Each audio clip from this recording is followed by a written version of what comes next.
Hello and welcome back to the Nasty Metal Productions channel here at YouTube, and welcome to another album of the week. This is episode number 184.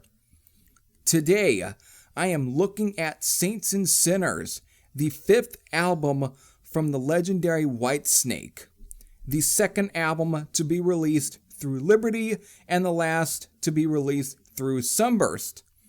Released in November 15th of the year 1982. Therefore, this has already reached its 40th anniversary. And since we are pretty much at the tail end of November, it just makes sense to celebrate this classic album right now. This follows 1981's Come and Get It. And by this point, things were plagued with inner turmoil, as recollected by Mickey Moody in a 1997 interview. And it's as followed. By 81, people were becoming tired. We had too many late nights, too much partying. We weren't making nowhere near the kind of money we should have been making. Whitesnake always seemed to be in debt, and I thought, what is this? We're playing in some of the biggest places, and we're still being told we're in debt? Where is all the money going? We hadn't got much money out of it, and to be told you're 200,000 pounds in debt when you just had 6 golden albums. It wasn't just me, because everybody was getting tired, pissed off, and losing their sense of identity. It was over by then. We couldn't get any further. It's difficult for a band to go more than 3 or 4 years without getting tired of each other and losing ideas. Nothing lasts forever. Everybody wanted to do something different after a few years, a solo album or write with someone else. So by December of 81, Mickey Moody decided to quit the band. Soon after, David Coverdale had called a meeting that put the band on hold. Coverdale was too worried about the lack of financial rewards the band was having. Eventually, David Coverdale decided it was time to part ways with their manager, John Coletta, who previously was Deep Purple's manager from 1968 to pretty much 1976, pretty much the band's last year being together. This is still before Perfect Strangers, so that's how long at least Coletta was with them up until pretty much the first time Deep Purple had broken up. So, just, again, digressing. So, as a direct result of parting their ways with Coletta, Coverdale temporarily took over Whitesnake's business side, but this apparently didn't solve much, because by sometime in 1982, the news began to filter through the music newspapers and magazines that Bernie Marsden, Neil Murray, and Ian Pace had all quit. Which makes me wonder, since I had already covered Corridors of Power from Gary Moore, I wasn't putting the pieces together for why Ian Pace was suddenly in Gary Moore. Now, since it's been a long time since I've read in any sort of the background story behind the recording for Saints and Sinners, just again refreshing myself with all of this, it makes things much more clear why Ian Pace was suddenly in Gary Moore and no longer in Whitesnake during this period. It just makes so much more sense now. So I just had to bring all that up. John Lord decided to stick it out with David Coverdale. However, Bernie Marsden states in his autobiography that the rest of the band were called to a meeting to be told that they were no longer a part of Whitesnake. Well, in August of 1982, David Coverdale called up Mickey Moody and asked him to return to the band. According to Moody, towards the end of 82, David rang me up and said, "We want to finish the Saints and Sinners album, and we need to do some backing vocals, etc." There were also new members in the band at this point too. Again, around the time that he decided to ring up Mickey Moody to have him come back to finish up the Saints and Sinner album, and I think even finish up some of the touring maybe as well, at least into like 83. So the new members that ended up being in the band at this point now was namely former Trapeze guitarist Mel Galley, former Rainbow drummer Cozy Powell, and Colin Hodgkinson on bass guitar. As the album was almost finished, the only contribution of the new lineup to Saints and Sinners were the backing vocals recorded by Galley, along with Moody at Battery Studios in London. Ian Pace's drum parts and Neil Murray's bass tracks were left untouched. So since the album was both recorded at Rock City in Shepperton, Clearwell Castle in Gloucestershire, I hope I pronounced that correct, with the Truck Mobile, and of course, and Britannia Row, and then of course Battery Studios in London, with longtime producer and the late great Martin Birch. Also helping out on this album is a new fella named Guy Bidmed. The less I say about him, the better.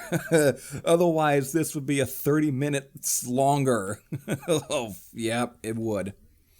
So eventually, with all the bullshit being set aside, this album gets finished and released. So, again, the album being released on November 15th of 1982. When it comes to all of my album reviews, this is going to be the point where I'm going to obviously list off the tracks for the album and, of course, the time length for the album. And since Saints and Sinners at least had 10 songs, or released with 10 songs, or whatever, it all clocks in at the length of 39 minutes and 16 seconds. So, again, these 10 songs are beginning with Young Blood, Rough and Ready, Bloody Luxury, Victim of Love, Crying in the Rain, Here I Go Again, Love and Affection, Rock and Roll Angels, Dancing Girls, and then finally ending with the title track. So there it is. There's your 10 tracks.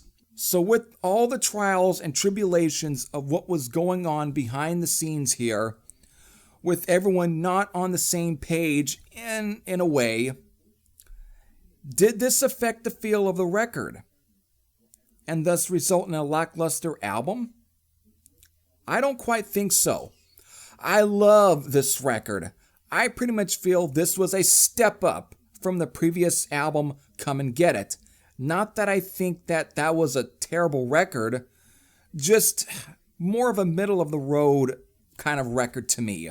Again, not bad or anything, something I can still put on and listen to, but again, I don't think it was anywhere near the best record from Whitesnake. And personally, with this album here, Saints and Sinners, I, for some reason, just think that this was a bit more of a stronger record. I think it had more stronger cuts and just the feel of it, even given with all the bullshit that was going on behind the scenes with this album, it seemed like that, and I'll get on to more of it here. Again, the album just feels much more lively. Again, given all the turmoil that was plaguing the band during the recording process, it just sounds like a band having a good time. I guess you can say, being professionals.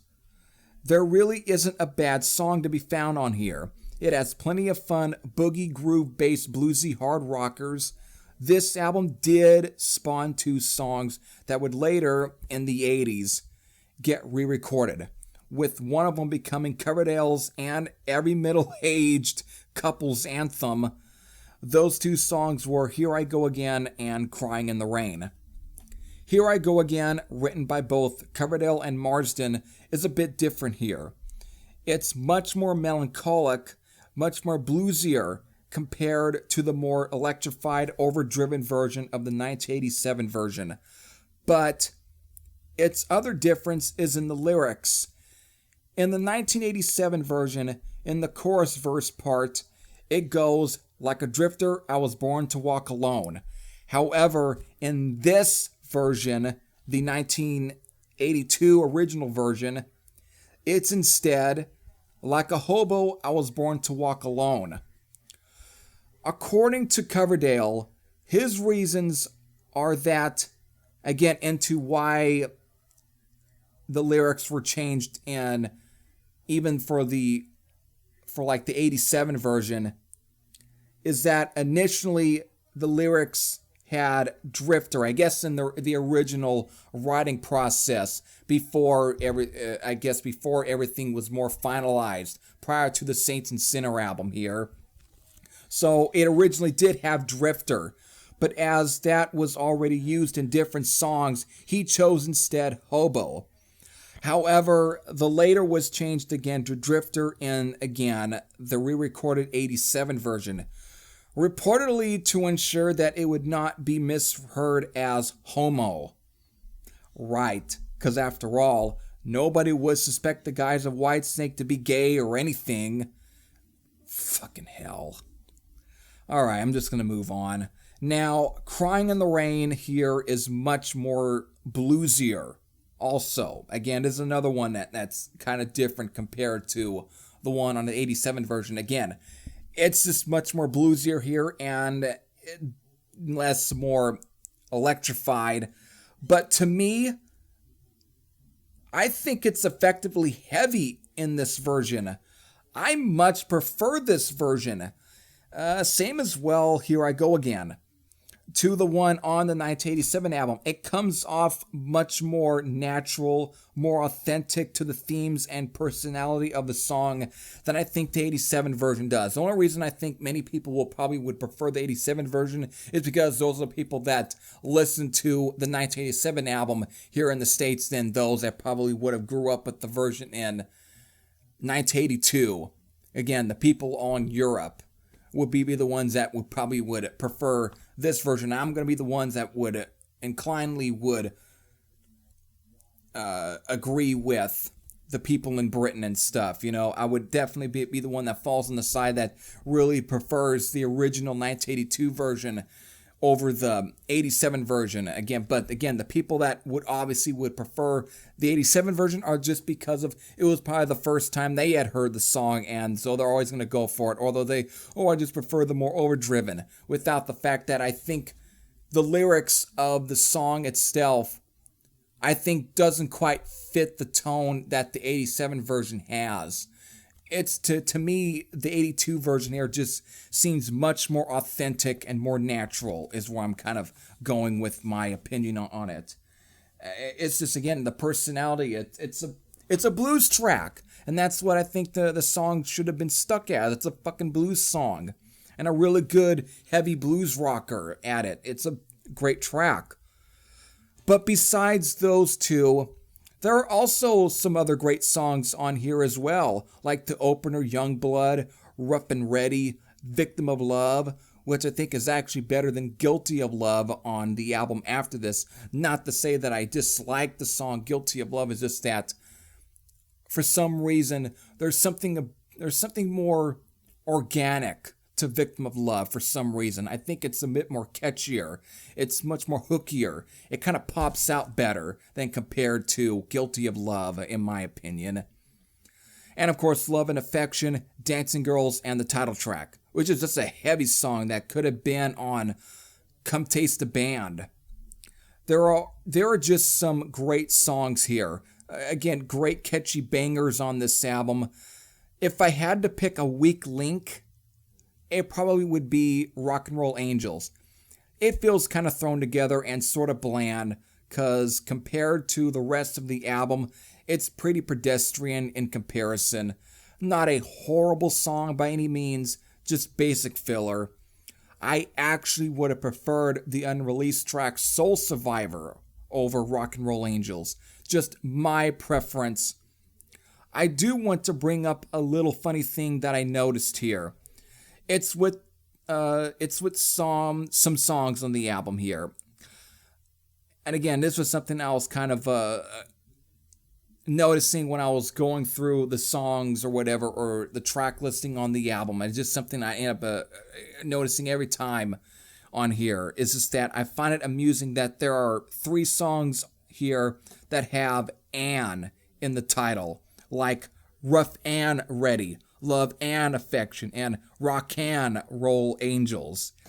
Probably sticking with the theme Coverdale created with the previous album. Again, it's just something I noticed. Anyways, I think this was a very good album from Whitesnake.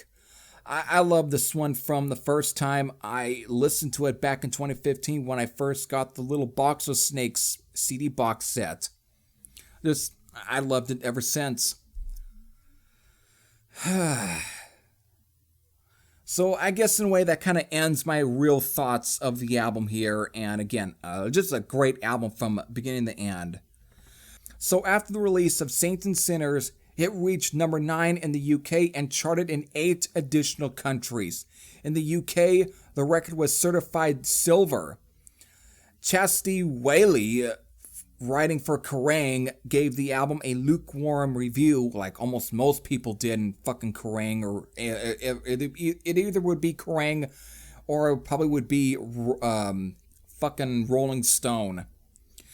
Stating that, save for 2 tracks, Crying in the Rain and Here I Go Again, the rest of the record is generally mediocre. Which I completely disagree, but again, it's someone from Kerrang. By the time the record was released, Coverdale had signed a new recording contract with American label Geffen Records, who would handle all of Whitesnake's future releases in North America. In Europe, the band remained with Liberty, a subsidiary of EMI. While in Japan, they signed with Sony. A&R executive John Kalodner.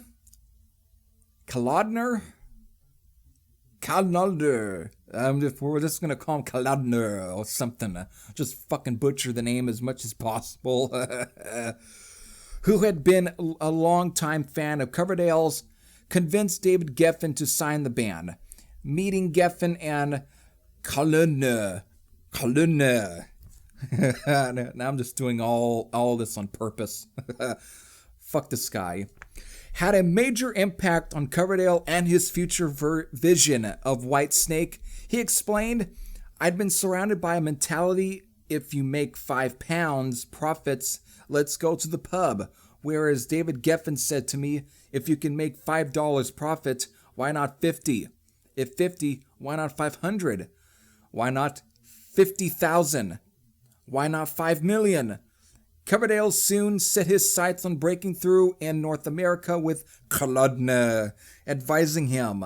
Meanwhile, Whitesnake began a supporting tour, for Saints and Sinners on the 10th of December 1982 in the UK. Jeez, I honestly, some of this stuff I took off of Wikipedia, and I don't know if the people on Wikipedia actually type it any great, to be honest. Fuck. Jesus Christ. On December 10th, 1982 would probably be the best way to word this better, dumbass. Officially, Mel Galley and Cozy Powell would replace both Bernie Marsden and Ian Pace. So there we go. Saints and Sinners has reached its 40th anniversary. So for any of you who have spent years cutting their teeth on this album, or those who have spent plenty of listening sessions to this album, whether they be positive or negative, you can leave your comments in the comment section below. But if you've never ever listened to this album, and you're only familiar with the more popular albums like Slide It In, the 1987 album, and Slip of the Tongue, then this is a pretty good album to start with. It's a transitional album from the early blues-based, Deep Purple-esque sound of the previous albums to the more commercial leanings of the follow albums like Slide It In. So there you go. Hope all of you enjoyed. This is Heavy Thrasher saying, I am out, and I'll see you all later. Take care, everyone.